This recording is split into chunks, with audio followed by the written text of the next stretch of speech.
Newsflash is brought to you by Franco Trading Enterprise. Still, fun papa fee.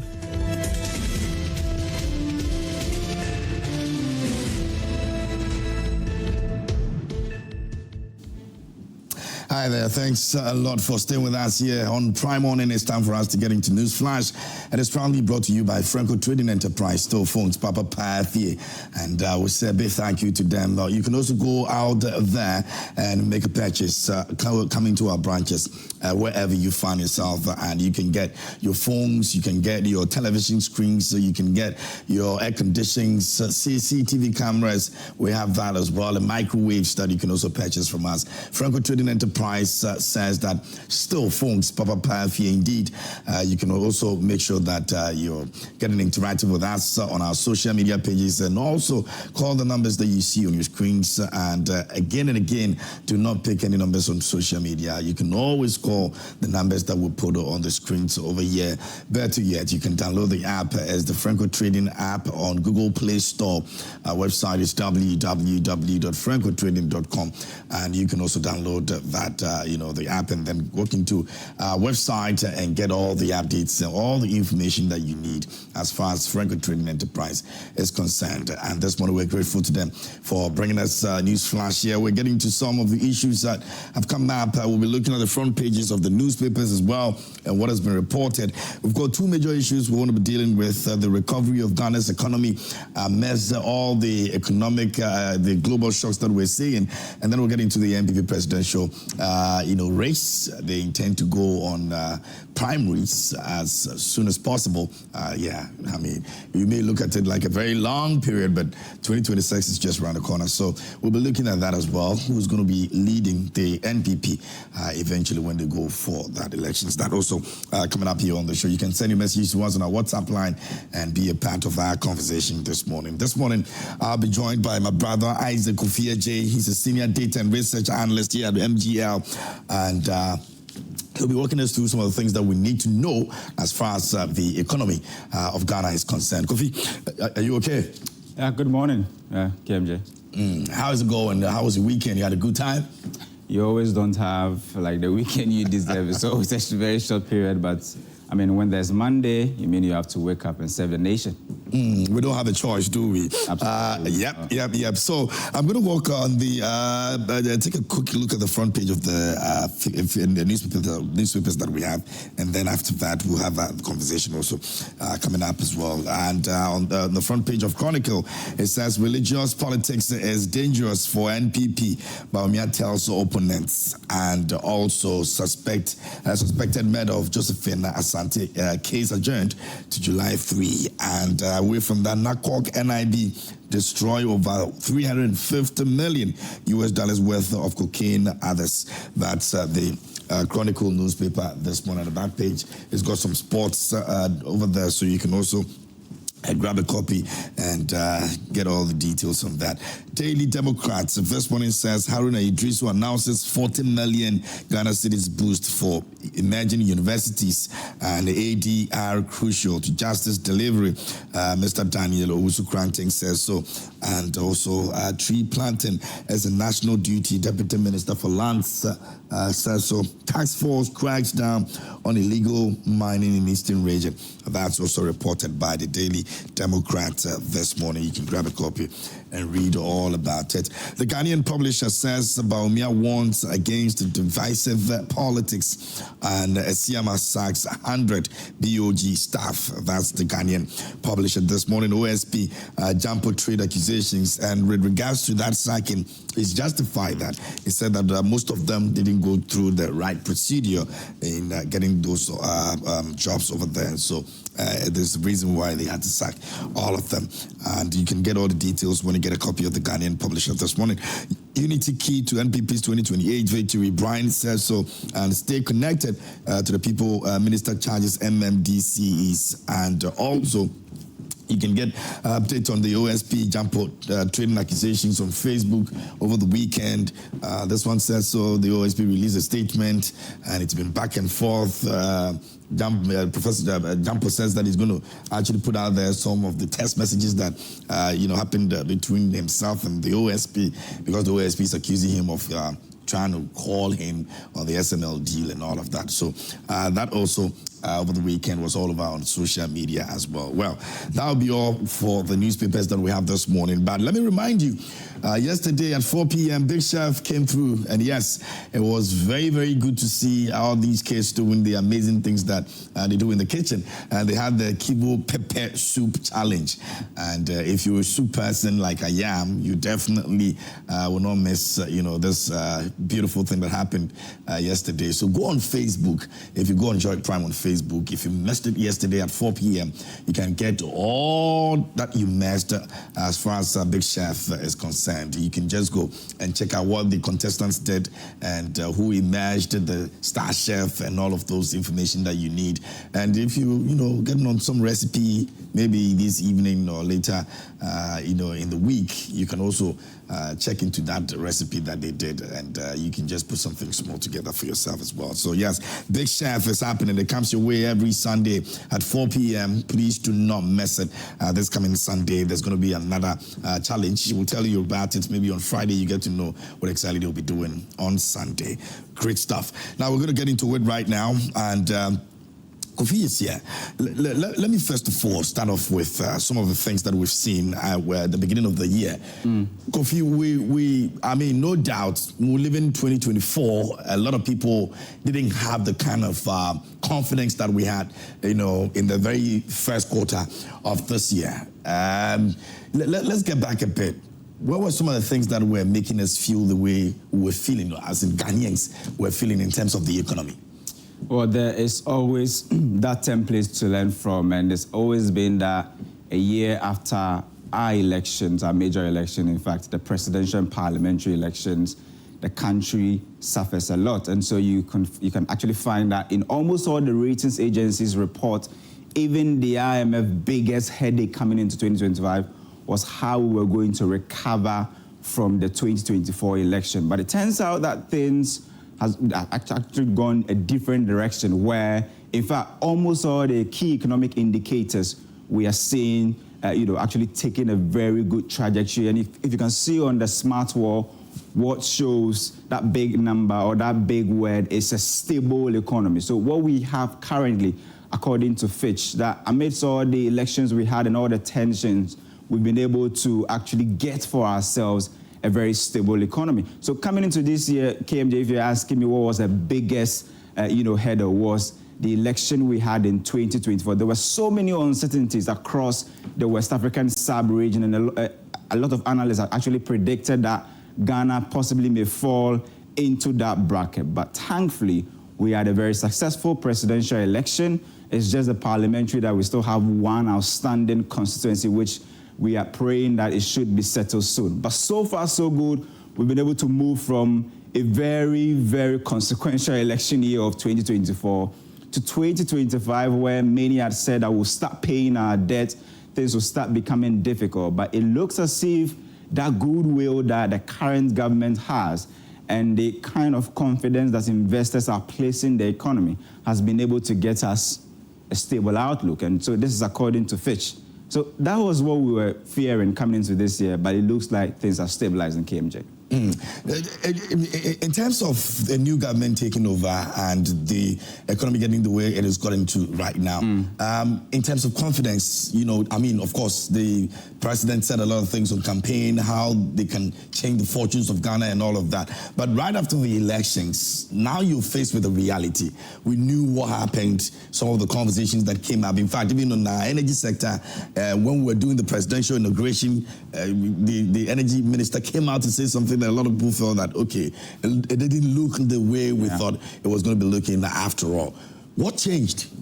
One thing that has been on the big radar is our energy sector, and it's of no doubt that the president actually decided to appoint first the energy minister, the finance minister, and the attorney general first, because these were places that the country was actually looking for accountability and stability.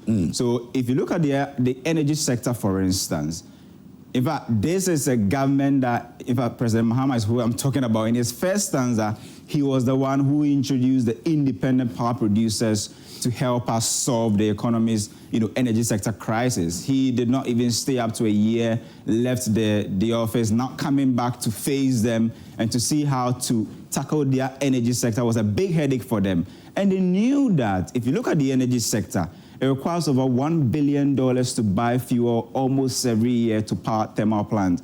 And they wanted to, roll out a 24-hour economy. There cannot be a 24-hour economy without a stable energy sector. And so that's why the energy sector became very big on the radar, and we're talking about it almost every day. But it looks like the government has been able to find ways and means to go around that big hurdle. And currently, as we speak, power seems to be stable. Government seems to have gotten money to buy fuel. We do not know how. But it's simply one of the reasons why they wanted to, place an additional levy on the export price of fuel. But it's important that, the topic you put out this morning was that how are we doing some of this recovery amid the global shocks we are seeing?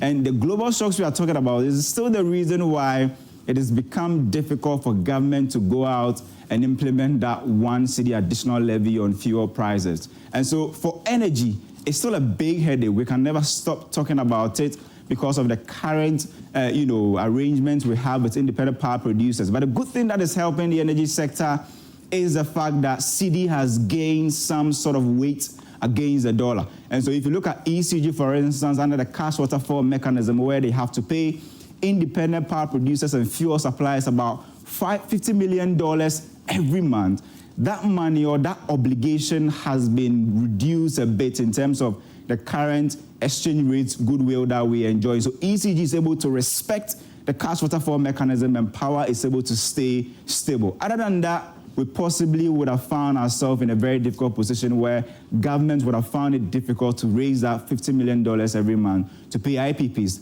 and then also fuel supplies, KMJ. All right.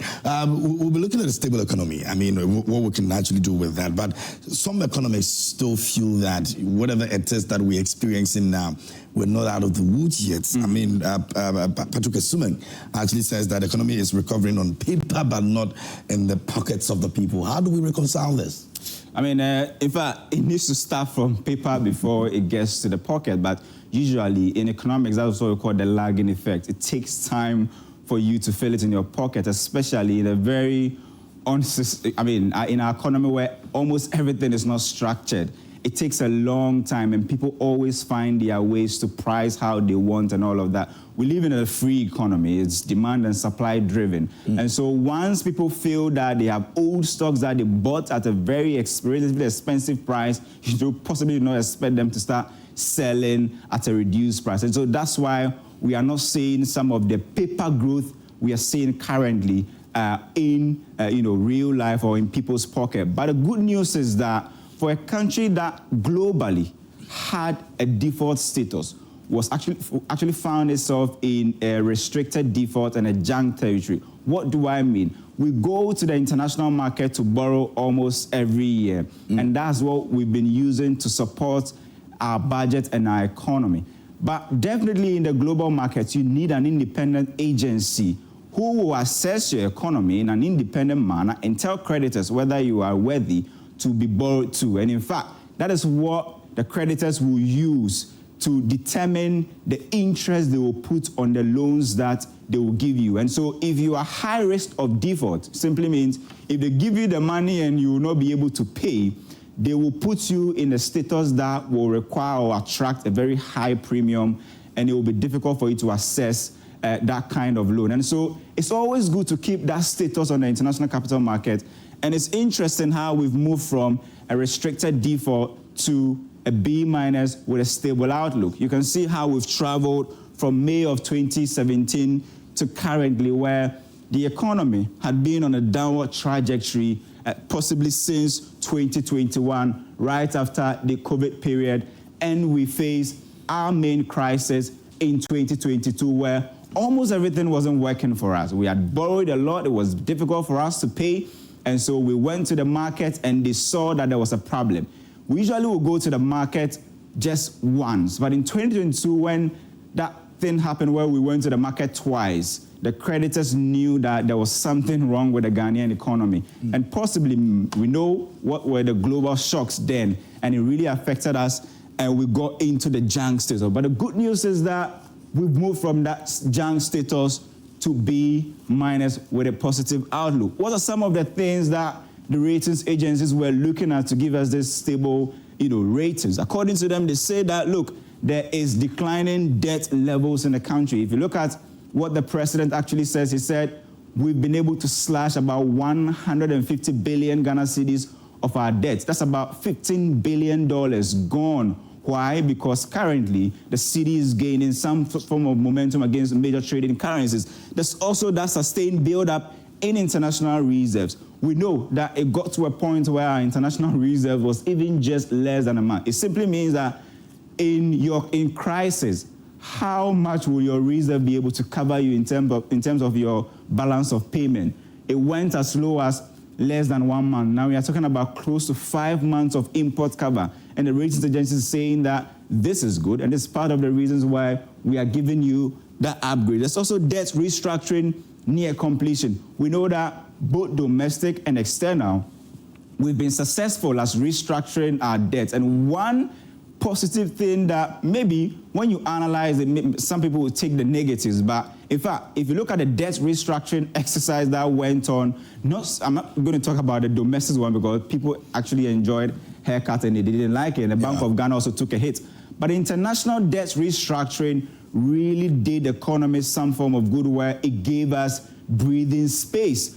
If you look at the bilateral level, we got moratorium up until 2026 next year before we start paying our debt. If you go to the commercial side of the Eurobonds, we enjoyed some big haircuts there where our debts were slashed. And let me show you this chart before I even come. Without the debt restructuring, the external debt restructuring that went on, these were the problems that we were going to face from 2023 to 2026. According to the IMF projection, if we are not done the debt restructuring in 2023 and 2024, our balance of payment gap, how much we will need to be able to keep the economy stable, in 2023 was close to 3.36 billion. And this is what informed the IMF 3 billion bailout package that we got. But after the restructuring, this big header was reduced to just $680 million. Coming into 2024, we were supposed to have a big deficit of $3.85 billion. But because of the restructuring, that was reduced to $1.75 billion. Big reduction there. Then you come to 2025. And many have said that this could be the reason why government simply felt that it was going to be difficult for it to pay the nurses, because you look at 2025, the estimated deficit or gap, according to the IMF, was close to $4.4 billion. Now, as a result of the restructuring that we did and the haircuts we enjoyed, we were able to reduce that to $1.44 billion. 2026 looks a bit favorable for the country, according to the IMF projection again. And it says that $2.24 billion was the projected, balance of payment gap, because they projected that after the IMF program, we should have some breathing space. But because of the restructuring, we are talking about $730 million. So big reductions there that we've been able to enjoy as a result of the restructuring. And as a result of that, we've been able to get this very good rating. But the big question is this a passport to borrow more? Let's look at what the IMF says, and then we'll possibly end it there. Now, according to the IMF, they are doing some form of projection when they feel that we should get to the international capital market. There are two markets currently that are shut out to the government, the domestic market and the external market. And according to the IMF, the projection is that we can start some sort of bond issuance in 2025. And they are warning us that even if we start bond issuance, it should be 2-year bond. We shouldn't start floating bonds around 5 years and 10 years. 2 years, that will be the point where we have to enter the domestic market. If you look at the international market, the IMF doesn't see any form of inflows from the Eurobond in 2026 next year. Zero. That's what they put out there in their latest assessment of the economy. And if you look at other creditors from the international space, they say that possibly you may be able to get some over $500 million there.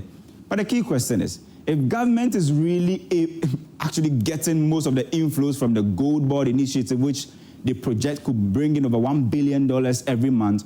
The remittance space that, according to the governor, has been tightened and is bringing in a lot of liquidity.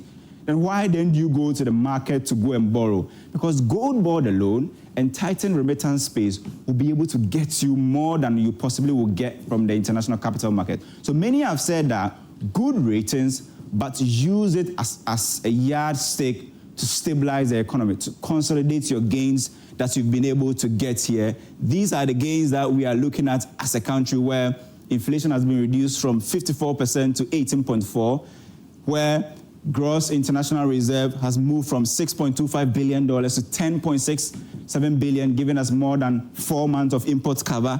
And you have the most important one, debt to GDP ratio, way above the IMF target, where they were projecting we could hit this somewhere maybe 2026 or 2027, but we've been able to get a debt to GDP ratio of 55%. So if you ask me about the Ghanaian economy, a lot of miracles going on, but still most of this remain figures. Many have said that it might take some time, and like I said, the lagging effect. The question is, at what point will people really feel the impact? But we all already know that fuel prices have dropped at the pumps and people are enjoying, and the fact that the dollar is also down against the cedi. And so there's the status of the Ghanaian economy, how we are able to recover amidst international shocks. It shows that possibly we may have built domestic buffers, but the key question is, how long will these buffers last, KMJ? Awesome. And we're going to be seeing how we end the year. But take a breather. I'll come back again, and then we'll look at how possibly we're going to be ending this year in terms of the figures that we've seen so far. But let me switch over here to studio, and my guests are seated as well for us to get into that conversation. It's all about the Ghanaian economy and how we can actually stabilize it. That's the point that we are right now. But how do we go about this? And yes, political would have its own ways of understanding some of these things. But this morning in the studio, Nanaya Sapong is here with me, and he's a political assistant to Ireland Movement for Change. Good morning, my brother. How are you doing? Good morning, brother. Good to see you. Good to see you. You look stupid. Dapa. Sometimes you want to use some of the slangs and you know what I mean? I don't know where the even coin is from. They started using it, we all had to just go ahead and use it. There was one that became very popular in quite recent times. Demir. Oh, Demir. And everybody sees you and is like, you look Demir. Yeah. Now it's not even said as much as it was, at the time. How things come and then they just fizzle out so quick. Well, we will learn to fix things. No, you don't have to. Anyway, I'm grateful for your time this morning. Honorable Ebenezer Nate has joined us this morning as well. He's a former MP for Ablekuma Central constituency. Honorable, good morning. How are you doing? I'm doing well by the grace of God. So far as we are alive and we are being counted among the living. Absolutely. The only thing we have to do is to thank God for what He is doing for us and what He will continue to do in our lives. So we thank God. I thank God for your life as well as my brother, Nanaya. You had a good weekend? There was money in the constituency? I have a very tough weekend. As politicians, whether you are an MP, you are not an MP, so far as you have put your face out there, you still have a lot of responsibility in the constituency. Over the weekend, I have a lot of funerals to attend. On Sunday, I have a lot of weddings and then church activities that you need to attend. And all for the good of the constituency, as well as the relationship you have built with the people. They expect that they will continue to see you to support in one way or the other. So it is not all that easy when it comes to monetary aspects, as you know. And that's a fact. For us as politicians, people always look at you. Whether you don't care whether you're in government or you're in opposition. All what they know is that you are once this, and they feel that the money is there. But some of us are very hardworking people. We don't rely on politics to get. Last week, somebody sent me a post that somebody said, I have no moral right to talk about the NSS issue. All because demolished my house, and within some 6-7 months, I've put up a mansion, so I have no moral rights. Really? Meanwhile, I've left office for the past 4 years. Yeah. And I said, it's because you go and post this because you don't know what to do with your life. Even me, when I was in parliament, I still work. I'm not a lazy person. I try to make sure that I put food on the table of my family. And I'm a very hardworking person. I have a farm, I'm into estates, so I don't rely on politics. Yeah. The last time I said I will challenge this present administration to audit me as a member of parliament, my GET fund, my NHI fund, my social intervention fund, and my common fund, and see if the government will end up by even paying me, because I've spent more than I'm supposed to spend for the constituents. But because of politics, and they have access to social media, and you have 1 cedi or 2 cedis to go and buy data, they think that they can go on the social media and be saying all manner of things. But me, I have a thick skin for it, because, and in fact, I was even telling somebody, like, if I know where the person is, he said he lives around my area. He said, if I know where he is, I'll go and plead with the landlord to buy that house and put another mansion there for him. So, but that's, but KMJ, you know, last, I think about 3 weeks ago, yes, you are the same person who hosted the program. And I threw the challenge to the AMA boss. Yeah. About a decongestion. I remember. Have you been to Accra last week? Things have changed. So you see what I told you? Yeah, I remember very well. I even gave him up to the end of the year. That if he's able to do up to the end of the year, I would have even joined NDC. I remember. He has not even gotten a mantle. But go back and look at it. In fact, Thursday, Friday, because I know I'll come here on Monday, and I will talk about, I intentionally, the last time I was telling your colleague Omahini, that most of the things that the NDC promised, and most of the things that they are in their 21 days in office, in their manifesto, some of us, we have put it on our bed. So when we wake up in the morning, that's the first thing you we try that, okay, NDC say we do A, B, C, and D. Let's go and find out, and let's see what they have done in respect of what they promised Ghanaians, that Ghanaians gave them the mandate. Then you come back and you ask yourself that, what is really happening? Apart from that, you know they promised sanitary pad for students. Yeah. Last month, and please forgive me, the ladies, so far as I'm not even a lady, but I know that at least every month they have their monthly. Yeah. Last month, they were giving two sanitary pads, 2. This month, not even one has been given to the students. Not even one. Yeah, well, how many? Really? How many is in one? I don't buy sanitary pad. I don't do my menses, so I don't know the number. You have daughters. I have only one daughter. She has not got into that stage. So it is believed that it doesn't matter that one whether can last for a couple of months. It means you don't buy for your wife. Is that what it means? I've not invited you. Unless my producer, the females over there, please help me. But how many we have in I don't know. Yeah, I'm trying to see my producers. I hope to help me. He will not. Okay, there's 12. I hope Nanaya. There's 12 in one. I hope Nanaya will not give an instruction to Sheila or you to stop me from coming here. Yes, others are doing in some stations. Oh, is it? Oh, yes. Oh no. I don't think that will happen. No, that's what I'm saying. We are all panelists of the show. But the way he's interjecting, I'm not interjecting. He will end up by telling you that he will make sure that I won't come here again. Hey. Have you not seen that video? I've seen it. We have 12 or so. Yeah, that's so I'm permitted to be coming every Monday. Yes, you are permitted. But I want to come from Nanaya. But now they rule the country. Depending on your flow, you understand. And if why do you flow? Oh, of course, I have a wife.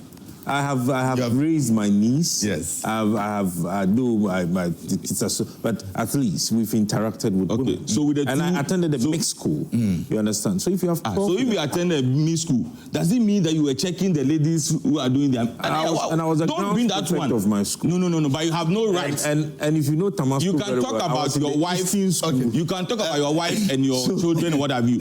But don't take it to the school, because when you take it to the school, it's abuse. My brother. Because if you are holding a position as a school prophet, and by going to the girls' dormitory and inspecting those who are doing it, we have 12 in a pack. Yeah. And they have those that flow heavily and those that do not flow heavy. And even if you look at some of the brands, they have that for heavy flows and mid and then, lighter ones. And so we do not even know which type they share.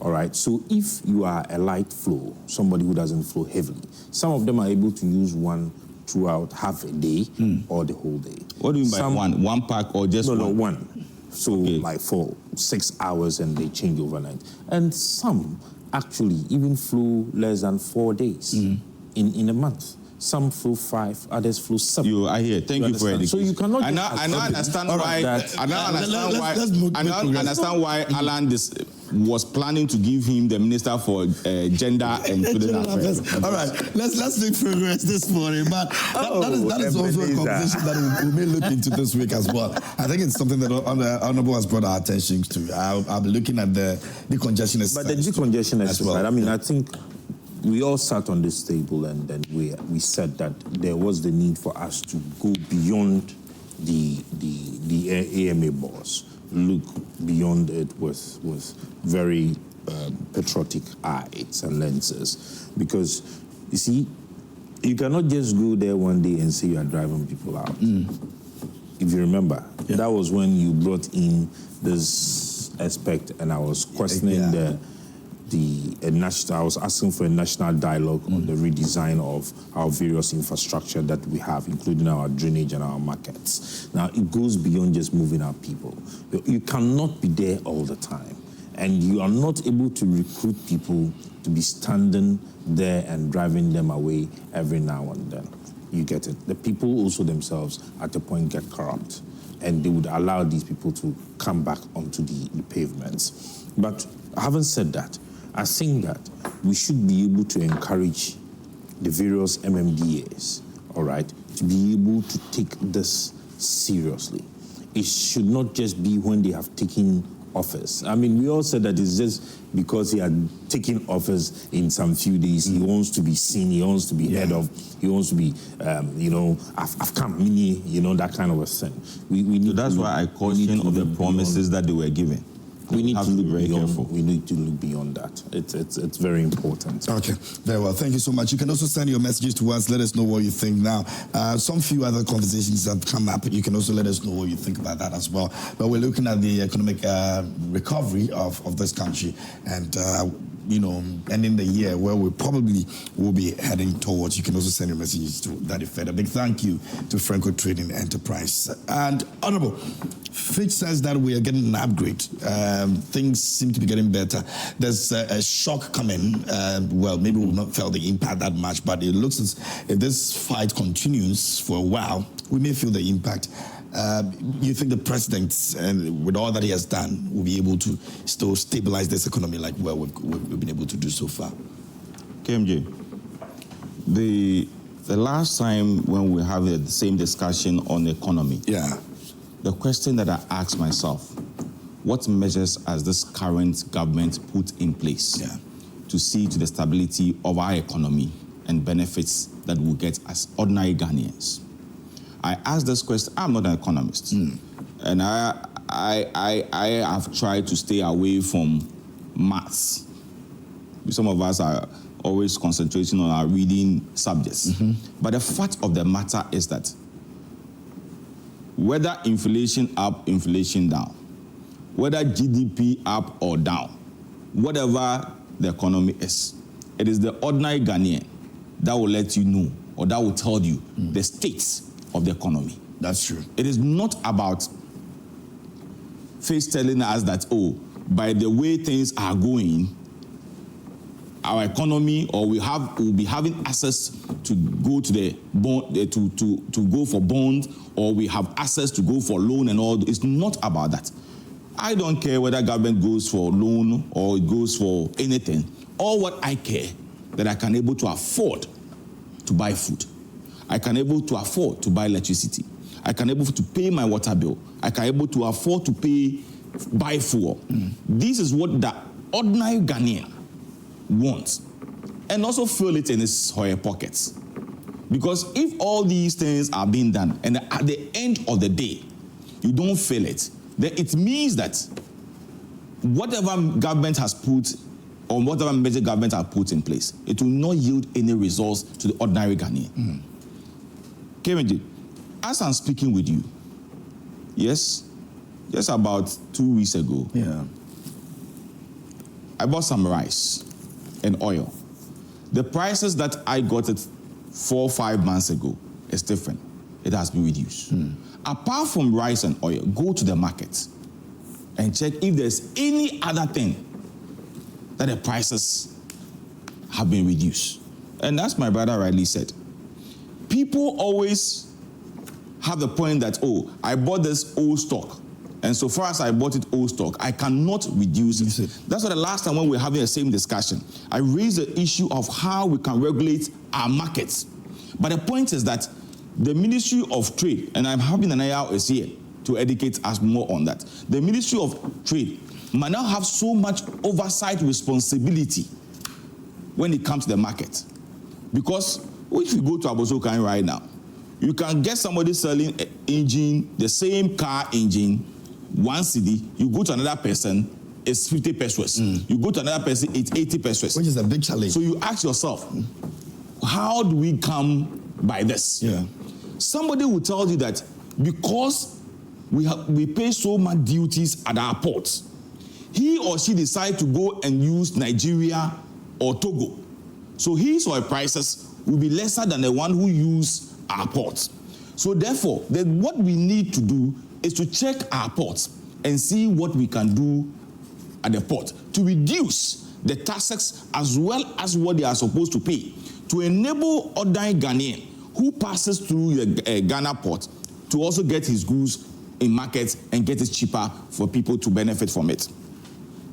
The issue of Iran and then Israel, I don't think it will have effect on us as Ghanaian.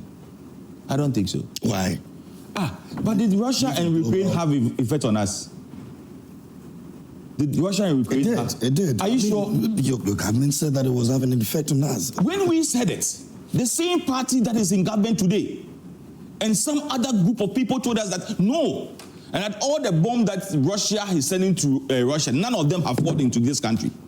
So now the Iranian one, that one there is in Burkina Faso, or is in Tamale, or is in Kumasi. You see, sometimes we have to be very careful when we are doing politics. Because whatever we do or whatever we say, look, apart from me taking the NDC manifesto and the 21 days promises, everybody that President John Mahama has given him or her an appointment, I try to go back to check what these people have said. Atu Forsen, Akujetu Abrakwa, Ransford Jampo, Kenashigbe, all these people that he has given an appointment. I just take a sector that they were criticizing and saying all manner of things. Ken doesn't have a government appointment. He was dealing with Galamsey, and he's a convener for the Galamsey coalition. The mineral, some mining, something. Is it not that's the new position that he's not even started yet. But according to what I'm hearing, it's not politically motivated. But it's what? It's just one of the institutions that is going to be heading. So is it a government institution? Is it a government institution? Well, it is, but it's so if it's appointment didn't come directly from the. But from who? The government. That's what I think. How can a private institution actually? Whether institution or whether it's a government institution. Like the way we're seeing the minister of this and all. So what about Professor Jampo's own? Well, that's a political appointment. Okay. So that resulted in a fight on Saturday. The social media. So KMJ, I check on all these people and what they said. You see, we have to be very careful. The NPP says the same thing. When you're in power, when you're in opposition, you tend to say most of these things. That, you can't tell me that this is affecting us. You can't tell us that this is affecting us. That is why that is why I keep on saying that, look, there are certain things we don't need to do politics with it. So you're saying this for both NPP and NDC? Yes, for a fact. Okay. More especially, energy and health. We don't need to joke with it. Energy in the sense that when you look at the energy debt that we have as of today, It never started from President Mahama. Yeah. Neither President Kufuor. It started from Jerry John Rawlings. And they have every success government keep on increasing it. Others try to manage and reduce it. But by the time that government leaves office, the debt goes high. How do we solve our energy sector?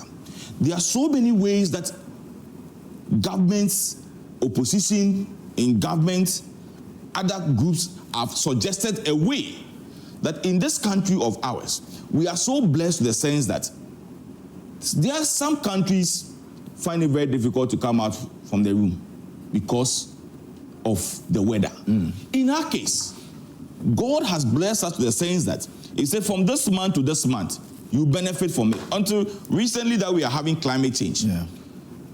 When we're young, we can determine that, from January to March, April, we are in a Harmattan season. And therefore, when you are dressing or you are going somewhere, in fact, you always have something in your hand because at the end of the day, if you don't take it, by the time you even get out, you have some soil on your mouth. Yeah. So you have some Vaseline or something. We know, from May, June, July, it's rainy season. From August going, we know it's a dry season. But today, we cannot predict. Yes, I admit it. But the point that I'm making is that when we decide to make politics with everything, it hits back at us. President John Mahama himself, in 2021, 2024, he said that we cannot blame what is going on in the country in respect of the economy on Russia and Ukraine. He said it on several platforms. In fact, he got so much energy during the campaign and he was talking about it everywhere that you go. That, if anything, we say Russia and Ukraine. Today, this same president had the opportunity. You know what? You see how God works. See, God works in mysterious ways, in ways we cannot understand. I am not praying for doom in this country because personally sitting here, I have nowhere to go. For me, it is my wish that this president succeed and succeed for the benefit of the people of this country. But it is not everything that we'll be doing politics with it. Today, the same president have gone out there in a thank you tour warning Ghanaians that if care is not taken, Iran and then Israel war will have effect on our economy. I'm not the one saying it. But he was also positive to say that they're trying as much as possible to manage it well. In fact, the finance minister is doing his best to ensure that we don't get where we're looking at. That is why I said it is my wish and my prayer that he succeed. So you're still confident that he will be able to solve the situation or manage it if you want to? I'm not praying for him to fail. Because if he fails, it will affect me. But I am saying that it is my wish that just as he has promised Ghanaians, that what happened in the Nanado's administration, where the Russia-Ukraine affected our economy and affected Ghanaians in so many ways, Iran and then Israel war should not affect us so badly that it will affect our economy, that it will affect our energy sector, because these two countries are countries that, to be honest and sincere with you, when we are talking about oil, they are leading producers. And so therefore it will affect us. I am reliably informed that the reason why even the present administration suspended the 50 pesos on fuel, a gallon, because it's not 1 cedi. Because I don't go to a filling station and buy 1 liter. So every gallon of petrol I buy, I pay 4 cedi 50 pesos. The reason why the John Mahama Jemensa has suspended the 44 cedi 50 pesos on a gallon of petrol is because of what is happening in Iran and then Israel. Because when we start having problems with getting the fuel, meaning that when you increase it, the likelihood of them to increase the fuel prices will also be high. So you have added 4 cedi 50 pesos on a gallon of petrol, and then you don't have access to fuel or crude from these countries. What happened? that you are going to burden Ghanaians. So they are being very strategical and waiting to see that it is stable. And me, honestly, I'm praying fervently for John Mahama and the NDC to succeed. I am not going to sit there and say because I'm an NPP person, I want them to fail. Because when they fail, it will affect me. Maybe Honorable Fuseini Donkor, as a deputy operation in charge at National Service, he can go to a National Service farm, he can get cassava, he can get tomatoes, he can go to the poultry farm, he can get chicken to come and prepare. And I know his friend is Nanaya. He will give Nanaya some. He might decide not to give me. So for me, my only way is to pray to succeed. Honorable Minister, thank you so much. But have I ever gotten something that I've not given you? Imagine. Honorable Fuseini Donkor has also joined us this morning. I'm grateful for your time. Thanks for coming. Thank you so much for having me. And sorry for being late. I mean, you're here. That's what matters. So thank you so much. Let me have your take, and then I'm sure you'll be Honorable Fuseini will be addressing that issue very soon. But it's an interesting moment. Good morning once again, and good morning to your viewers and my colleagues here. Eben has always been missing. Is the cassava? Of course. I fortunately, National Service Farms it's a public farm. It's for Ghana. And so if you're hungry and you go there and then you ask them for food, they cannot refuse to give you. Because you're an MPP? Because I am Ghanaian. You understand? And they are actually doing it not to sell to overmake profit. No, but to sell to be able to mitigate the gap in our food reserve. You understand? That is why they do not do so much of cash crop, but they do so much of food crop. You understand me? And this actually started not today. Even our secondary schools. I attended Tamale Secondary School, and we had a very big farm. At the time, it was Bolina Saka. Just ended Nanado administration. I think he was the ambassador to Burkina Faso also, Bolina Saka. He was my headmaster. And we used to go to the farms. And as part of Great Transformational Plan, the yellow book that we had actually indicated that if we had won power, we were going to ask the schools to go back into owning farms. And we're going to ask National Service to expand its farms. And we're going to actually plead with the religious institutions, the churches and the Islamic clergy, because they also have a lot of land that we can use for farms. And then we had actually, if you had listened to how we're going to solve Ghana's food crisis, we actually also indicated that we would then also engage with the prison services, that those persons who have been sentenced into custody with hard labor would be actually used for farming activities, and so that we are able to have a lot of food in our buffer stock. So, I mean, it's a good one there, but we are all Ghanaians, and we should be able to encourage the good things when they happen. But back to our economy. I mean, this also, it takes me to the current economic situations that we find ourselves. You see, Honorable was making a point that we think, or we are saying, or blaming, or government, while mentioned the Ukraine-Russian war. And now another government is mentioning the Iran-Israeli war. Of course, all of this have had impact on our economy. Let us not run away from the fact. Every single thing that happens in the international world has a reciprocal effect on our local, on our domestic issues. And especially when they are a country that actually we, for lack of a better expression, depend on for certain economic commodities. I mean, Israel, okay, when it comes to technology, Israel when it comes to agri-products, Israel when it comes to pharmaceutical. If you're talking about Iran, we are talking about oil. You understand, energy sector. And then we're saying that, listen, whatever that is happening there, if not today, but tomorrow would have an effect. But your readiness, the strategy you put in place to be able to mitigate the negative effect of whatever that is happening on your economy is key. All right? Durban made a statement about the fact that the energy sector debt has not just been today. It's been from Rawlins's time up to now. But the governments that have put in measures, or that put in strategic measures to be able to resolve or pay off those debts should be mentioned.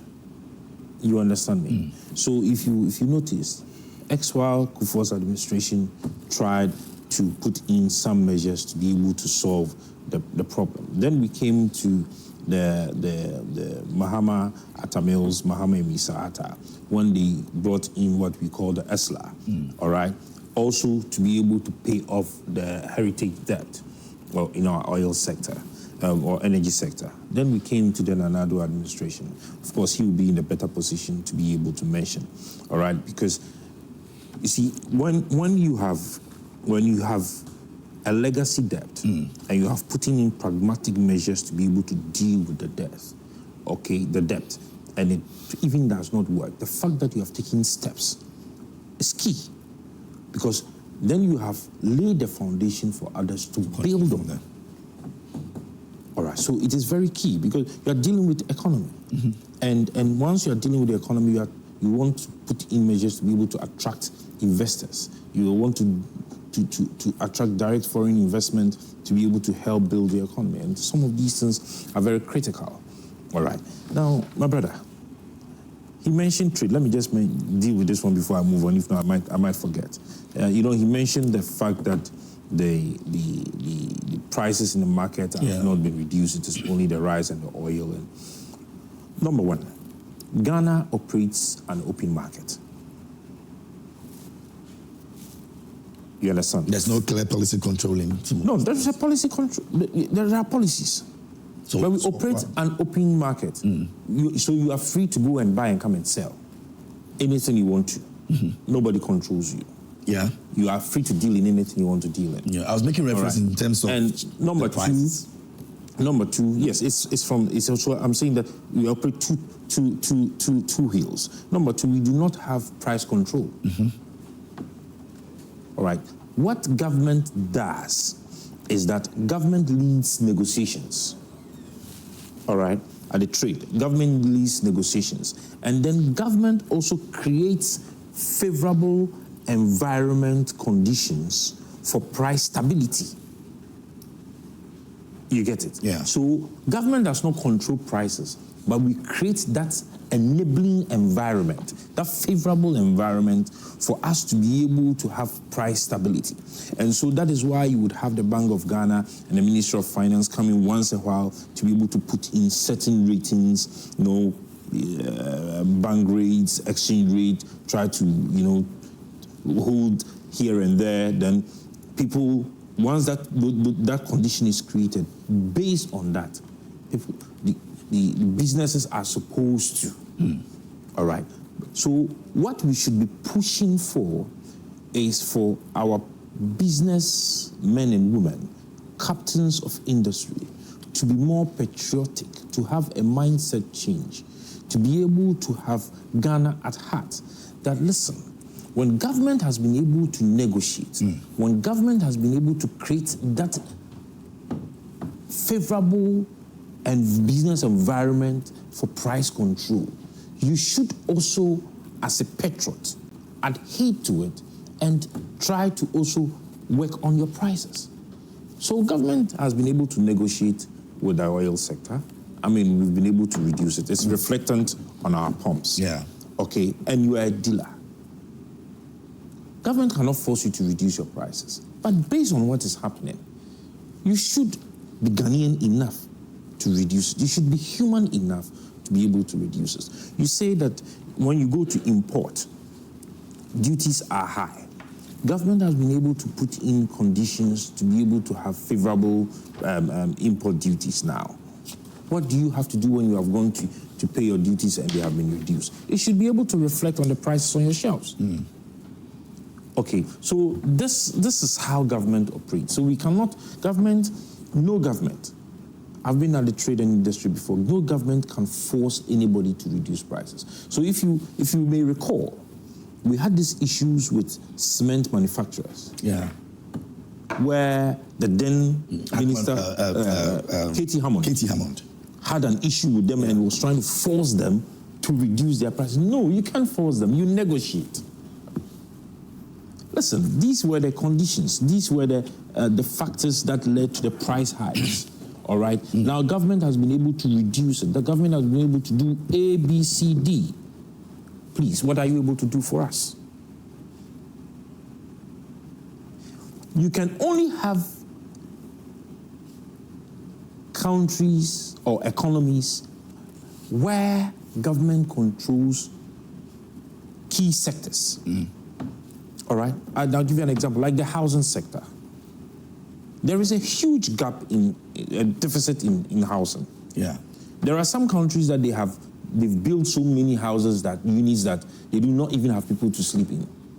So if you are a landlord in such a country, can you have high rents? No. So indirectly, government is controlling you. Because if you have a place and you are charging 100 cedis, and government has a place and is given to the people for a 30 cedis, where do you think you will go? To be able to compete, if not, You understand? So these are things that we should be pushing for, where the key sectors, all right, would be able to be productive enough to be able to meet demand. Once we're able to meet demand, automatically prices will be controlled. Because when demand supersedes supply, then you would have some of these challenges. But having said that, my brother, I think that the ratings that we are having now, it's as a result of the BOG and the Ministry of Finance, their ability to be able to implement fiscal discipline, to enforce fiscal discipline, all right, and the innovative steps taken to build or accumulate our gold reserves, all right. So what am I saying? When we are looking for inflows to be able to create that forex stability, which is reflectant in all the sectors, and you have been able to initiate steps to that effect, automatically, some of these ratings would be good for you. Now, you and I clearly know that there is stability in our forex. Yeah. At least for some time now, you have seen the forex table, I think between 10, am I right? And 12. 10 and 12. Some people think that it is artificial, but you cannot have this kind of artificial stability for a long time. But what is the rate You on understand Saturday? me? You can just easily check for me. I'm using my phone to read something. Just check it and mention it. So, okay, then I wrap it up for me. no, but why interject? No, I just want you to answer. You see, and there has been some strong fiscal reforms that has also taken effect. Yeah. And you know, from the PPFMA and all of that. So when there is this stability and it is reflectant in our books, some of these ratings come, and what they do, the effect of it is that it attracts investors. It gives that investor assurance and confidence that indeed the economy is stabilizing. Personally, if you ask me, I do not see the economy growing. I see the stability of our economy. The growth of our economy, I am projecting it to come probably from next year. What we are doing now is that we should be able to harness the benefits of the stabilities in the economy to build shocks. Once we are able to build the shocks, then we build up. That is what is going to help us grow. You understand me? And I am excited about the careful nature of the finance minister and the head of the Bank of Ghana in over-celebrating their successes, because they themselves know that they need to do more to be able to hold the stability of our economy well, to build the shocks. Okay. Thank you very much. Let me move to you, Honorable Fuseini. Yeah, thank you very much, my brother.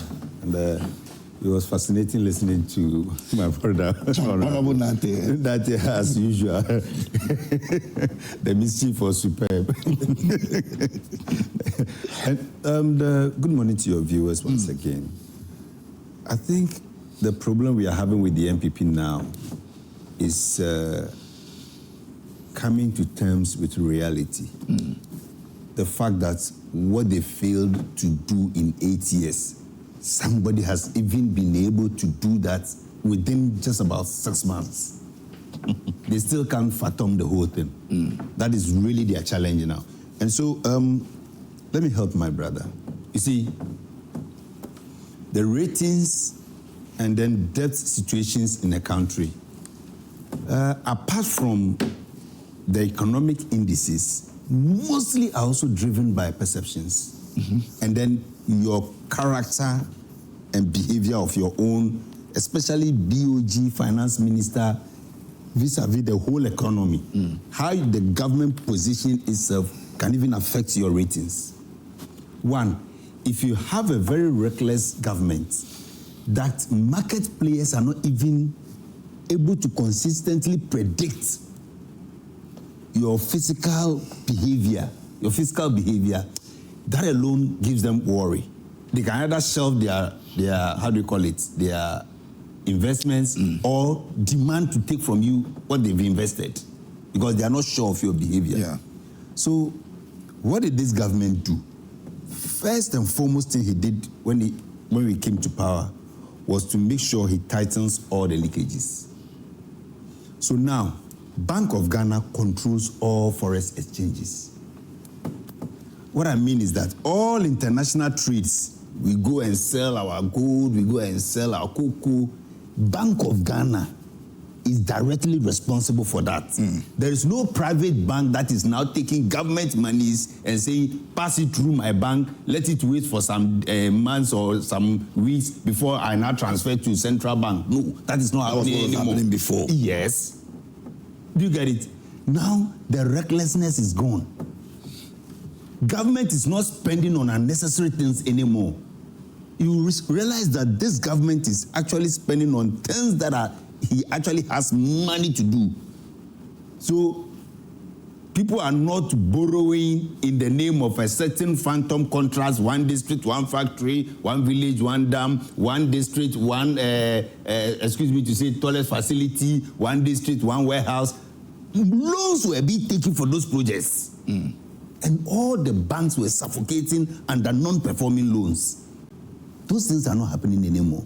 In the first 2 months of their administration, Ken Bond had already happened. And Ken Bond alone was enough to create so much uncertainty about their behavior. Why is this guy starting with so much loans? $2.5 billion right from the beginning. And you realize the shady nature with which he came. He has to go to Shraj, has to go to here. Everybody was concerned, what's happening? And who was responsible for the gold for oil? Was it Bank of Ghana? Who was it Finance Ministry?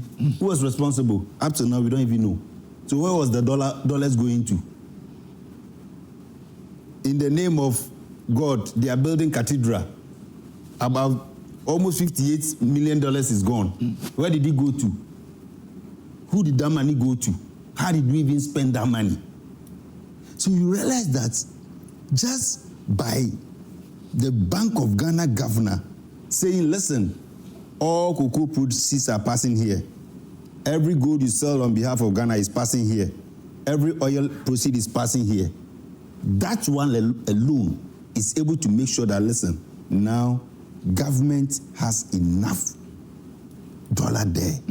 And government is also not putting so much pressure and competition with the private sector competing with the little money in the system. So much borrowing. So now the commercial banks are also free. Most of their non-performing loans, people are being forced to get back to work to service their loans. So you see that even most of the roads that were abandoned, they are now going back to work. If you perform, you'll be paid. And when you pay, you are paid, you go and service your loan. So now most of the commercial banks are also breathing a sigh of relief. So now investors are now confident enough to chase more of government assets. So this is not rocket science. It's not. It's just self-discipline and being truthful to the Ghanaians.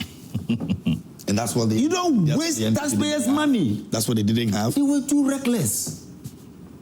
You had a finance minister that if you don't go through his bank or you don't go through his insurance, you can't even win some major government contracts. Most of our international loans, he was the transactional advisor. So why wouldn't he go for more loans? His bank was benefiting from every loan that we took. And I shouldn't even venture into the area where we were flying dollars out of this country as if it was nobody's business. Now those things are not happening anymore. So what, you see, when they keep saying, what have you done, what have you done? Yes, we are not sloganeering like them. But we are being truthful and transparent. That is why, my brother, 20% of the world's oil, if not 25%, goes through the Strait of, is it Hormuz or something, between Iran and UAE. That is where all the oil from Saudi Arabia, Kuwait, they all pass through. So anytime there is instability there, Iran, as I speak today, has decided to block that strait. So about 20% of the world's oil is going to be blocked unless we find a solution to that. It should be more than 20%. Yes. Because Russia... Russia has not even come in yet. Russia mostly is about... So it's justified for the NDC to be making... If it was their turn by now, would have been paying Iranian levy. Would have been paying by now. By now, there would have been Israeli-Iranian... We're not going to see that happen with the NDC. Where would...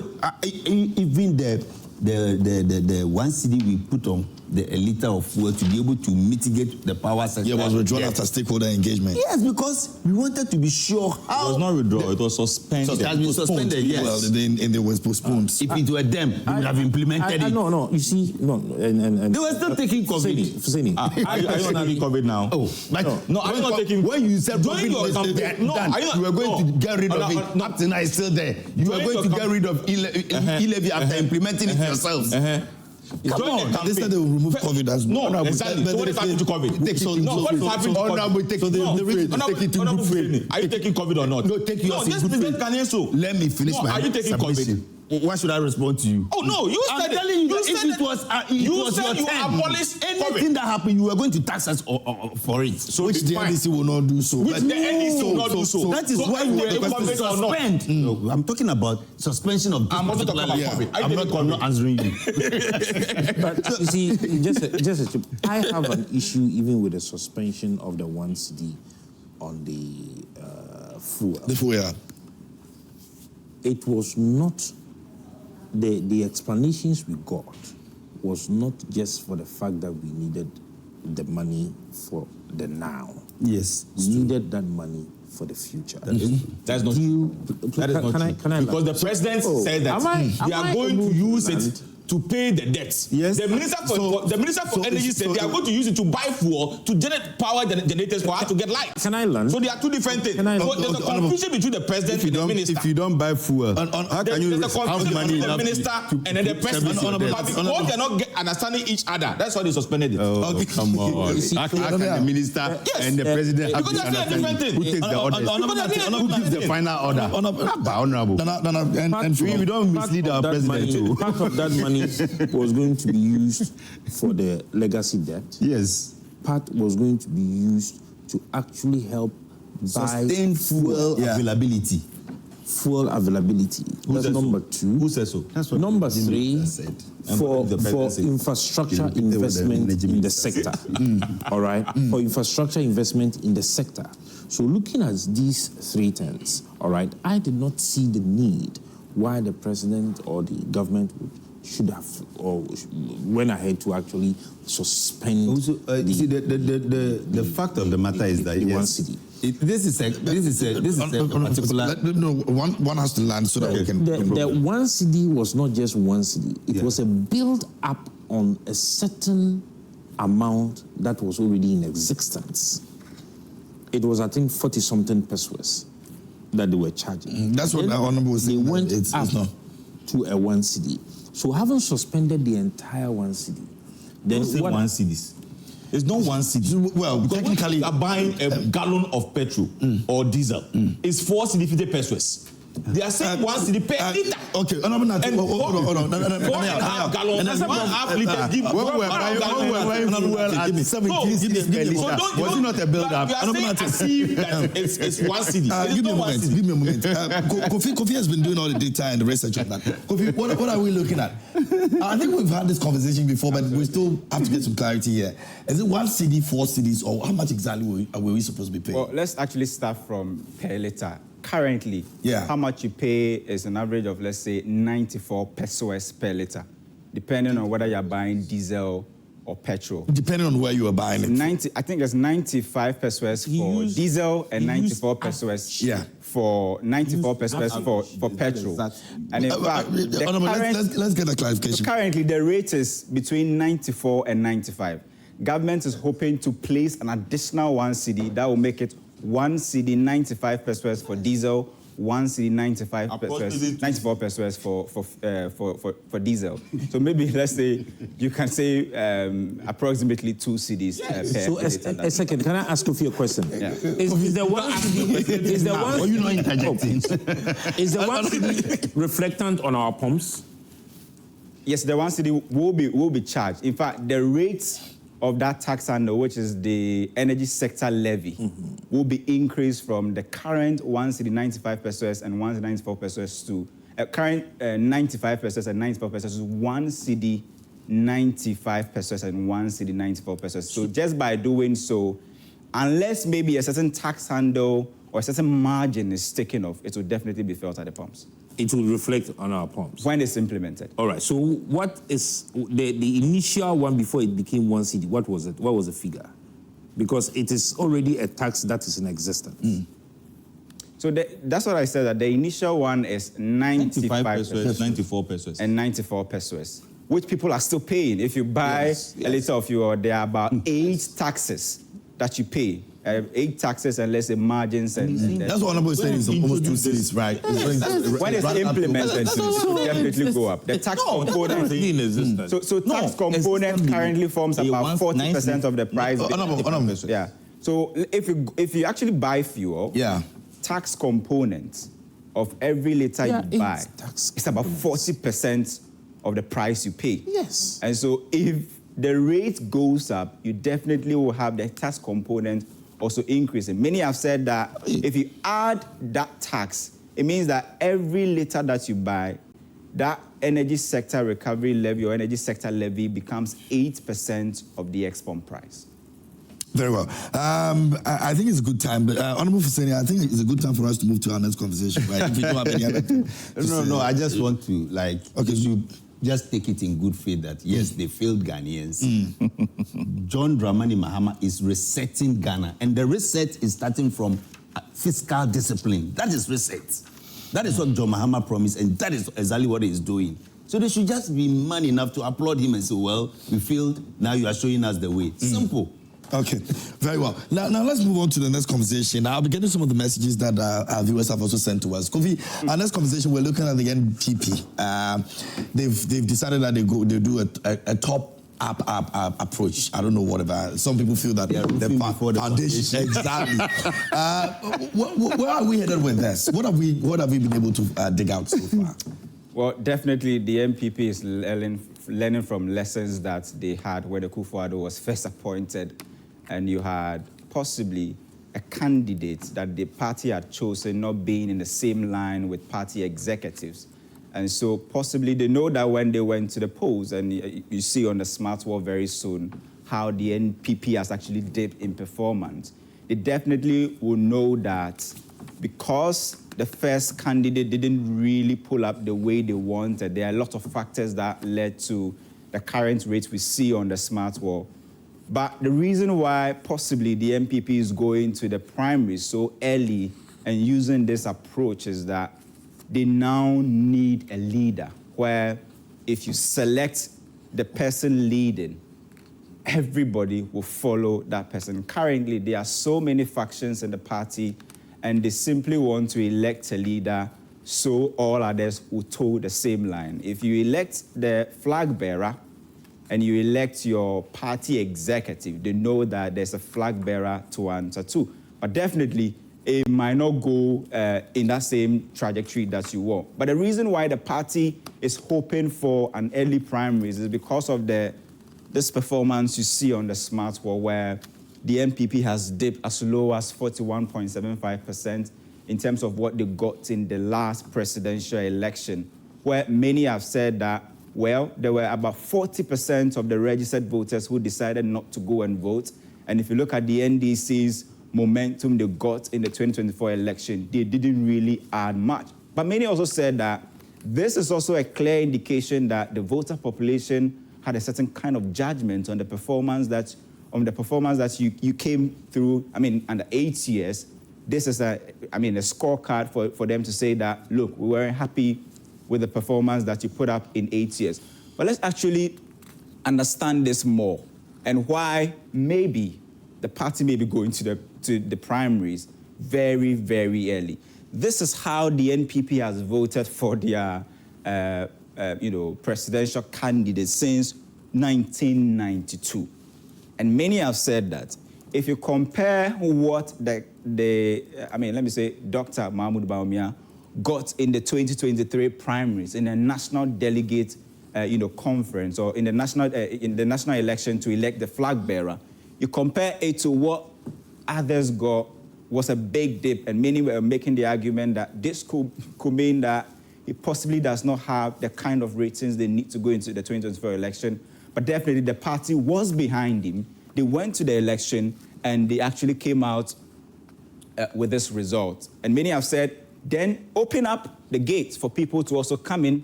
Let's have a contest and to see if he has the same ratings. But many said, well, if you look at his first attempt, even internal elections, President Akufo-Addo himself, the former president himself, couldn't get what he got in his first attempt. This is the only person who is able to chalk more than 60% in his first term. So there could be some sort of confidence in him where Edubua in his first attempt in the internal election had 56.6%. You look at Kufuor had to build up from 51.99 to 64.6. And you look at the Akufo-Addo started from somewhere 47.97, then built up to, let's say, 94.93. So why is it that you will not give Bawumia possibly the chance to also start where he is starting from 61.43%? But many said it's not just about the internal elections, it's about what happened on the national scale where the party felt they didn't really get the one. So allow others to enter. And we know that currently there are 4 big persons possibly eyeing for the position. The former vice president is still in the race. Kennedy Japan is still in the race. We're now seeing new giants also join, and where, the former education minister, Dr. Yawose Duchum, also comes to board, and then also Brian Echampon, who is also on board, hoping that possibly he will win. But it's going to be one of the most interesting, possibly, primaries that we'll have, where almost all the candidates going into the elections are very, very strong. And looking at what happened in the super delegates, election of 2023, where a certain Kennedy Japan was able to give Bawumia a top context. Many have said that if you have 2 more coming in who are also very big weight, then it means that it takes down Bawumia's chances of possibly leading the party. But I also say he is still very strong, looking at this kind of performance he pulled up in his first attempt. This is his first. Possibly all others were given either 2 or 3 chances. So why don't you give him a second chance to possibly contest? But it will all be, said and done when we actually start the polls next year, January. It will be interesting because, just like I said, almost all the candidates going into the elections are top, candidates. And it will be interesting to see whether Bawumia will be able to possibly move from the 61 that he got in the 2023 primaries, or the fact that there are other, contestants who are also inside to win. We're talking about Brian Echampon and then also Kennedy Japan and the former, education minister. Would that dip his chances of possibly leading the party in 2023? So we are looking forward to possibly one of the most interesting, party primaries to elect, a flag bearer to lead the NPP. Very well. Many thanks to you, Kofi, for that one. We're going to get back here, but I don't have much time. So I want us to dwell on the issue of giving him a second chance, or maybe another chance for him to do this. And that's the former vice president and the NPP. Yeah. Another chance to do this. Honorable Nate, from what we have seen, Kofi tell us, it means that if we're able to give him that chance, or if the party decides that this is the person we want to vote for, then it means that we have a chance of winning the 2028 elections if we want to go by the facts and figures that have been put together. KMJ. Yeah. Before I answer your question, let me appeal, a passionate appeal to the rank and file of the party, that where we are now is not the matter of this is from here, this is from there, this is doing this, this is doing that. Yeah. But where we are now, we have to restructure, rebuild, and recapture. As I'm speaking with you today, just this Friday, over 100 youth have been sacked from the Bank of Ghana. 100. Just last week, youth who were promised 24-hour economy, about 60 of them, Ghana Maritime Shippers Authority, have been sacked. This is what, as a party, we need to look at and see what we can do to support these people. Then, this is a Christian, this is a Muslim, this is this. Look, I'm a member of the Constitutional Amendment Committee.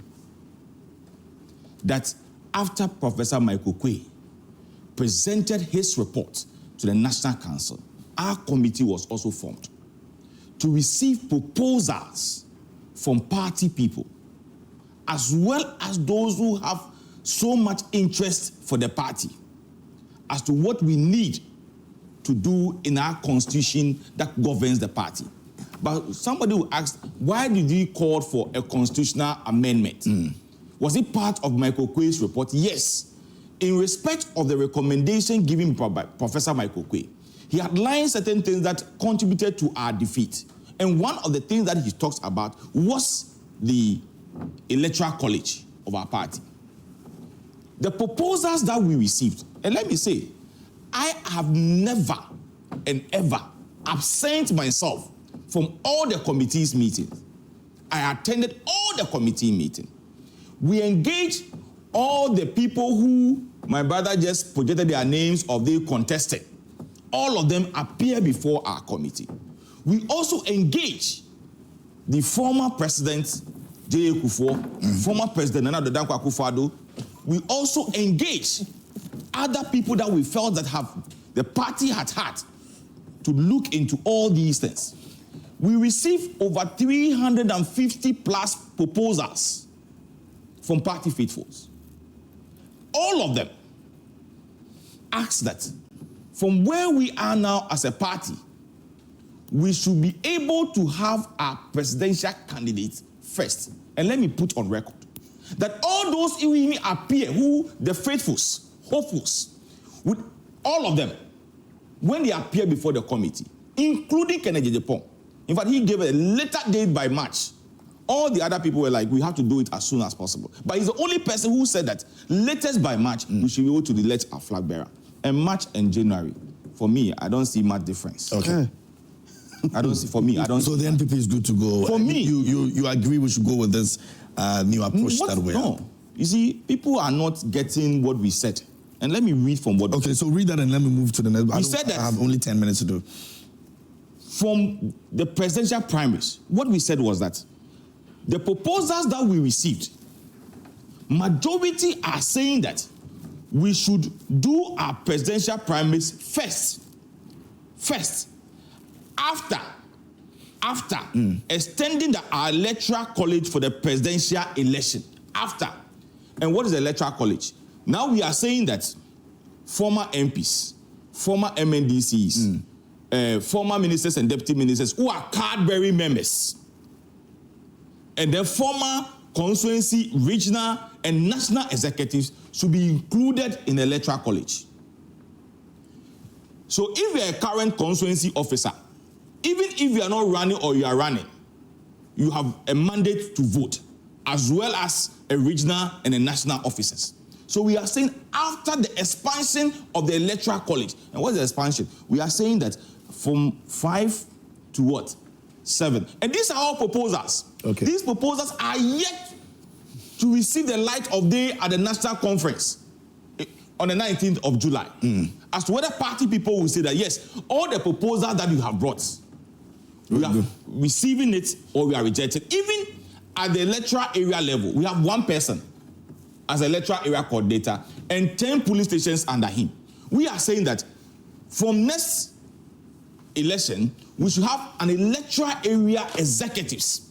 And our electoral area should be confined to the electoral commission electoral area demarcation.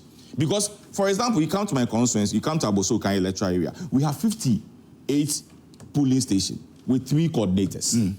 We are saying that let's cancel these 3 people and let's have 5 executives to manage the electoral area. Because if you have an electoral area and the coordinator travels, what happens to the police stations are that who control the police station? But if there are 5 and the coordinator is not even there, the secretary or the organizer or whoever is there can manage the whole electoral area. And that's what we are talking. So all these top down, bottom up and all these things, we said when we finish the extension, and what is when we do the extension, but including, or the party can say, look, after August, after July, we have gone for, how do you call it, Congress. The party will say that, yes, we are open nomination for police station election. Because in 1995, the police executive have their mandate of 4 years did not end, and we had another police station election. And honestly, to be sincere with you, for me, there is nowhere in this constitution of the party that says that the current police executives or electoral area coordinators or executive from the region and national cannot elect a presidential candidate. There's no way in the constitution. Okay, so you've not breached any part of the constitution. There's nowhere. There's no any breach in the constitution because their mandate will end. Some will end in December, some will end in March, some will end in August. So doing anything the president still have the mandate to elect. There's nowhere in the constitution that says that if I'm a police election, I'm entitled to elect a flag bearer or a parliamentary candidate once as my term of office. No. Okay. Let me go to Doc. Dr. Osichon Kwapong has put something together as well in terms of this conversation. Let me just find out a bit of breakdown from him. Doc, if you can hear me, good morning. Hello, Doctor, are you there? Yes, I'm here. Can you hear me? Yeah, I can hear you. Honorable Nante believes that there's no breach of constitution, there's nothing that anybody's supposed to be worried about. You have put down a breakdown with regards to this in terms of going to the primaries early and what it seeks to actually achieve for the NPP. Is it the best decision yet? So, good morning to you once again, and good morning to the other panelists.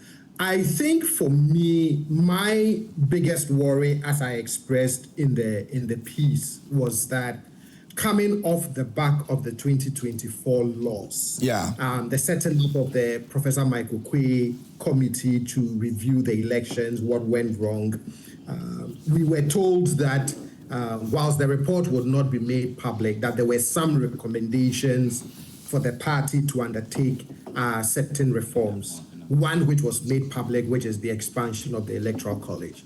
So with that and any other additional reforms that were recommended, I was thinking that that would be the first thing that the party then would try to do as quickly as possible, even if they are still aiming for an early primary, try and put in all of those structural, other types of important reforms that were recommended as part of that election review committee, and then move ahead with the next step of electing, party executives and then the flag bearer, even if they want to do it the other way around by electing the flag bearer and then electing other party executives. So that for me, one was my biggest concern.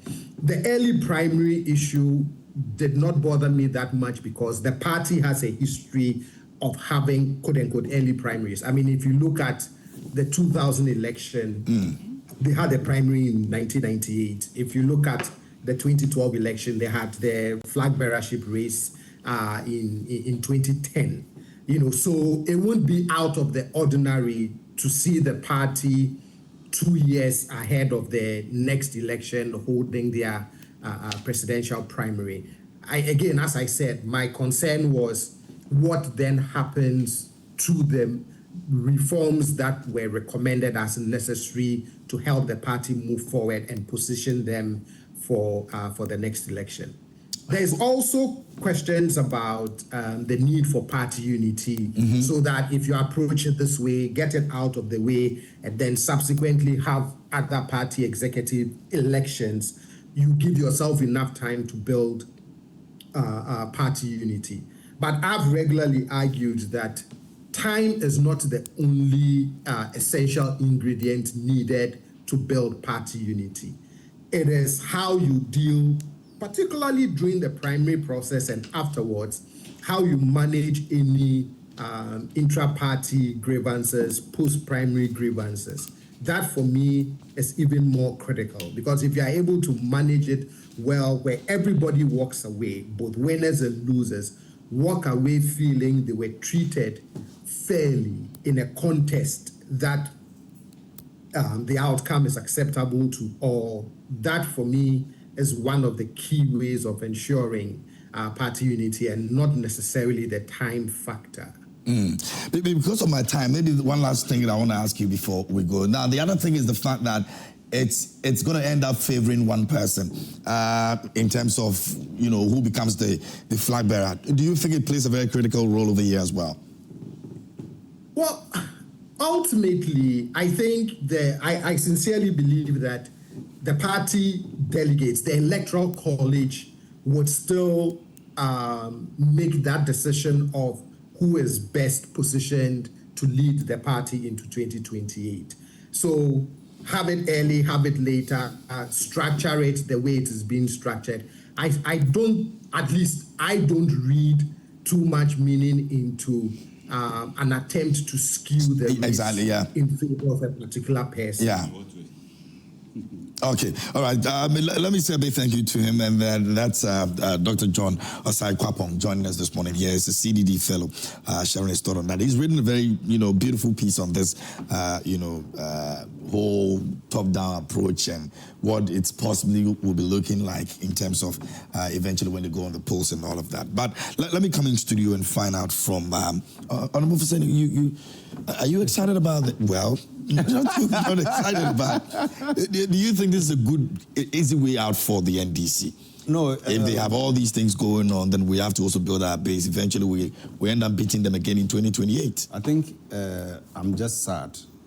I'm sad because I thought at least this was a time for reflection and a time for putting personal interests aside and then trying to rebuild the party. You see, the leadership of J.A. Kufuor brought a certain revival in the UP tradition. Unfortunately, Nanado came to just destroy everything. He came to just personalize the party, just with me or without me, the party should be destroyed. It's either my way or no way. That's not true. And that is the problem now they have. And unfortunately, I thought by now they would have been trying to exorcise that evil spirit among them, but they are still keeping to it. Listen, the previous election, the primaries they went to, was particularly structured to favor Bawumia. In what way? In every way. Right from the polling station executives elections, right down to the constituency elections, right down to the regional, to the national, everything was done so that Bawumia can lead the party. That's never true. And unfortunately, because those executives were selected to favor Bawumia, those executives now fearing that, listen, the base is now thinking we are now free. That whipping power is gone. There's no more big brother now to say... The whipping power being who? The whipping power from the presidency those days is gone. It's no more there. The whipping power of ministers and DCs is no more there. So now the base is free. They can now make their choice based on whatever person they want. Now those executives are also scared that, listen, if we open this thing up, most of us, the constituency executives and the regional executives, plus even the national executives, we are all gone. And if we are gone, Bawumia is left alone. Any free and fair election in the NPP now, Bawumia cannot even cross 45%. Really? I'm telling you. This is somebody who has been a former vice president. You let them go for, let them attempt a free and fair election. Why do you think they are trying to jump the gun? One, to make sure they catch most of these new entrants off guard. Two, to make sure that they, the executives who are there now, once they elect the flag bearer, who they hope to be Bawumia, he can also now in turn protect most of them. Once he is the leader, once he is the leader, because he then becomes the flag bearer. So he'll be able to get, this is the flag bearer's choice. Right from the polling station up to the national level, he will select his leaders. That will be able to aid his campaign. That is what is going to happen. That is exactly what they want to do. Wow. And then most of these MPs you see trooping in to go and endorse him, and they also want to protect their seats. Bawumia has got that capacity. Yeah, once he's elected as the flag bearer, it's the people who will be looking at him. To get it. Once he's the flag bearer, and you are seen as a threat to the flag bearer, you are an enemy of victory. So you'll be kicked out. So it's the flag bearer that they want to select. Then that flag bearer can now protect all national, regional, constituency, and even MPs. So that, this person is the only person who can help me win the 2028. Any other person becomes an enemy. And that is how they take control of the party. That's your view. Wow. That is so this is what the whole structure that you're putting. That is the strategy, because now if they open up... Parliament were supporting Bawumia in the primaries, but they still lost their primaries. My brother. They were supporting Bawumia, but they still lost. So it has not... The convention... You can't tell me that based on that, people are going to... You are telling Ghanaians what they want to hear. I'm telling them the truth. He didn't have that capacity. He didn't have that capacity at that time to protect these. Exactly. You see, when he was the vice president... He was still the vice president. What are you talking about? You are failing to see something. Those days, Bawumia was not fully in charge of even his own campaign, he wasn't in charge of his own campaign. Do you get it? So what is happening now? It was a bigger problem than what... You see, any party that wants progress would have gone to the base, start building from the base. At least correct some things at the grassroots, where the polling station executives are, get their inputs like the NDC did, come to the constituency level, build a solid team, come to the regional level, come to the national, even go for your MP's primaries, then now you go for your flag bearer. You can do that within a year. You have never done parliament primaries before presidential primaries. You have never done that. I hear. We have never done parliament before presidential. So this is the first time you want to do presidential before any other thing. We always do presidential before doing parliamentary. Before you do primaries at the branch, and then the constituency level. How? I'm saying that we always do presidential primaries before doing parliamentary primaries. No. We are saying that we should do parliamentary before presidential. What I'm saying is that I was just showing you a building block. In the report that we submitted to the National Council, we are saying that we should do the expansion first. And all these people you are talking about, when we do the expansion, automatically they are members of the executive at their various levels. The people are saying your leadership now failed them. Why are you strategizing to keep this same leadership in place? This leadership will still be part of the executive when we accept the report that we submitted to the National Council. It's a personal interest. It's not a party. What do you mean by personal interest? Nanaya will have the last take, but let me just do a few messages. This one over here says, good morning. Sometimes we don't have to without interjections. interjections. Issues the NDC criticized the NPP government of incompetences when they brought in Russia-Ukraine war. Today, the same people now think external factors play a role. And it says, let's continue to work as a united Ghana. We have to be careful how we treat people when we're in government. Greetings to lawyer JFK. Right, let me go on and read some more. He says, good morning, KM. I sincerely believe that Dr. Bawumia will win the presidential primaries anytime elections are held. Dr. Bawumia is the NPP best fought to win them power in 2028 because all those people in the NDC want to succeed. President Mahama can't match Dr. Bawumia, and that's Maxwell from Telensi. This one over here says that, KMJ, why are the MPP communicators talking about the appointment of Professor Jampo and the others that the MPP man is talking about? Is it jealousy or witchcraft? The president is appointed the right persons who can do the job. I'm talking about sex for grace. That's what I'm talking about. Come on. They should stop the jealousy and also let them understand that they're going to people say I disappointed them. As product that he used the damn government for and not appointment. the Akufo-Addo and the Bawumia government. They messed up everything and stole our money. It's like there was no tomorrow. So they should stop the propaganda and pray for the government to succeed. All right. Today I've got tons of your messages, but my time is limited, so I might not be able to read all of your messages. Now, this one says the NPP is a united political force that encompasses individuals from diverse ethnic and religious backgrounds. Therefore, we must desist from political opportunism that seeks to endanger religious and tribal harmony. The NPP does not require Kebu or anyone else to dictate our choice of leader. We believe in democracy and will elect our flag bearer through a democratic process. We encourage all of us to conduct a decent campaign, and the delegates would evaluate our ideas. Okay, that's a long one, watching, but my time. Let me see what I can find over here. So it says, good morning. The NPP will bounce back stronger irrespective of the current circumstances, and the Mahmoud Bawumia will lead Ghana, inshallah, from Abdullah Abdul Razak. Let me go to Akisme, and it says that Ghana's economy is doing remarkably well despite global shocks. Our resilience and determination would have enabled us to navigate debt challenges and emerge stronger with a growing economy, improved infrastructure, and a thriving business sector. Ghana is poised for continued success. Let's celebrate our progress and look forward to a brighter future. Maybe I'll do two more and then we'll move on. This one is coming from Gasti in Brekum, and it says, let's not pretend that the cedi gains and fuel price drops are due to the government action. These are global effects, just as the COVID-19 hit the previous government. As for Kennedy Japan and his people, they should concentrate on their campaign and stop their complaints and attack on the neck decision.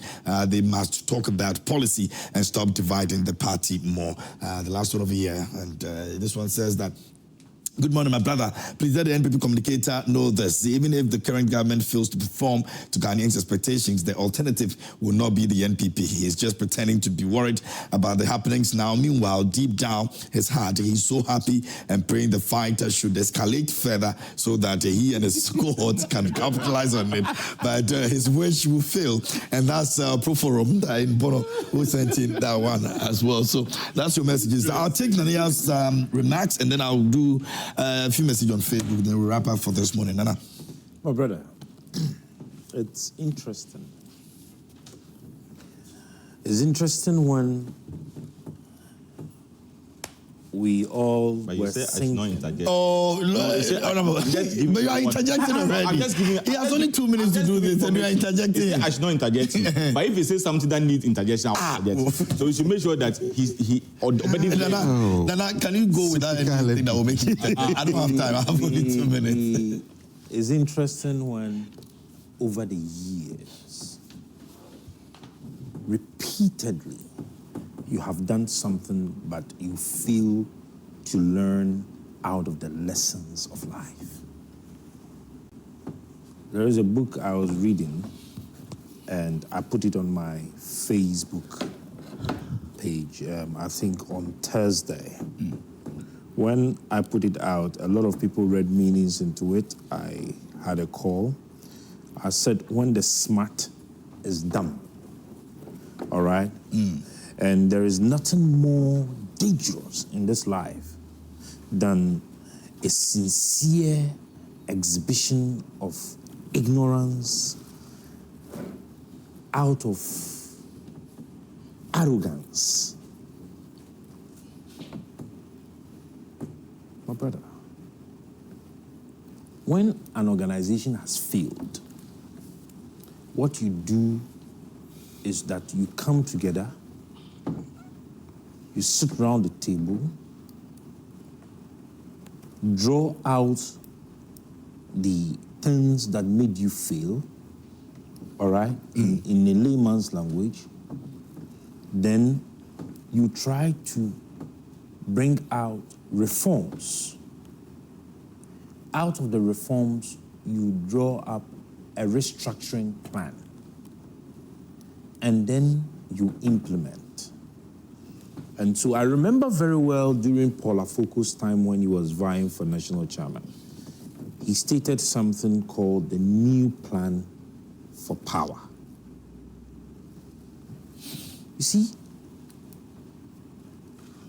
when you have said that everybody within the party structure had agreed to this approach, then I would be pushed to tell you that it's a blatant lie.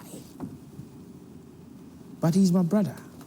So in order to use a charitable phrase, I would say he was being economical with the truth. Did you hear Boache Jako? Very much against this whole structure. Yeah. We have, prior to the 2024 elections, had internal party problems. The internal party problems... There's no any party problems during the... Some of them had to do with this same type of mafia approach. Oh, please. Want to me why there was... Where they said they had engaged the potential candidates after engagement.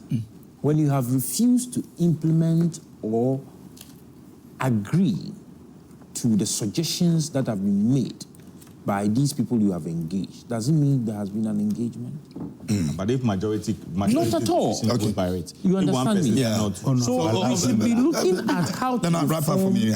looking at how to restructure, and then you'll be looking at... boss. No. You see, they There are have not even plans to bring the it back. Michael Quay committee clearly failed to give an understanding to what had caused the embarrassing defeat. They had clearly failed. The only thing they keep drumming home is expansion. Expansion. How do we even expand? As a party, what are your plans to the expansion? Happy you say what are. You are not part So of you see, No, wrap up for me. when you have talked about adding up former MMDCs, former ministers, but your former agency heads and other things, You didn't that say is that. not an expansion. Okay. But what is that? You are going into an election with political parties and independent presidential candidates who have so many agents who act on and on their behalf in constituency levels, and you have just a limited number. And people are even talking about the fact that these limited numbers you have in these various polling stations, there are no proper elections to, you handpick.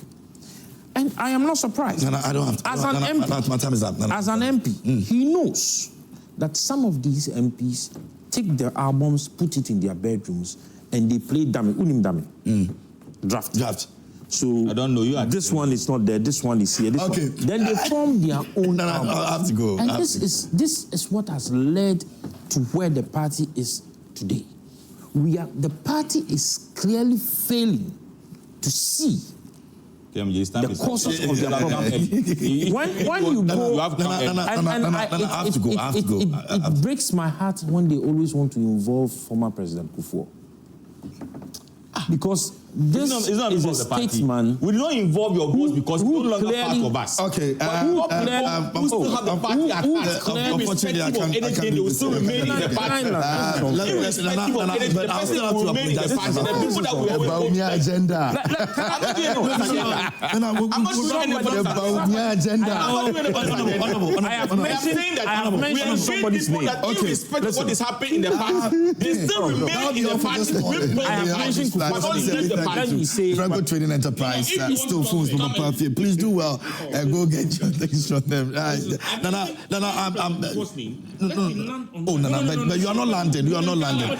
I've done almost about 15 minutes after my time anyway. The point is that you do not involve former President Kufuor when you would not take his advice. And But when we met you, were you there? All right.